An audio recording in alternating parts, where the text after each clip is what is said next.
20. suala baxaq. Deyir, qrafikdə test tapşırıqlarının eyni gündə yerinə getirməyə başlayan Seyid və Elmirin hər günün sonunda qalan sual saylarının günlərə görə dəyişməsi verilmişdir. Neçənci günün sonunda Seyid və Elmirin qalan sual sayları bərabər olar. Baxın, Seyid 20 günün sonunda 2000 tapşırığı qalıbdır.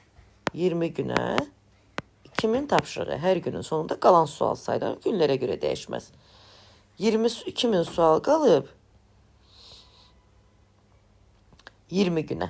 Bu birisində 30 günün neçə sualı qalıb? 1500. Bir günə neçə sual düşür? Bir günə 100 sual. Bu birisinin bir günə neçə sual düşür? Elmirin 1500'ü böldük 30'a 50 sual, düzdür?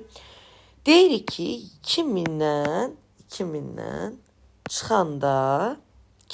çıxanda günə nə qədər oxuyur? 100 sualda. X qədər günə 100 sualdan işləsin. Bu birisi də 1500'dən çıxaq. Günə 50 sual, x dənə günə. Burada da 500'ümüz olacaq. 50x. X də nə olacaq? 10 günə. Cavab oldu 10 gün.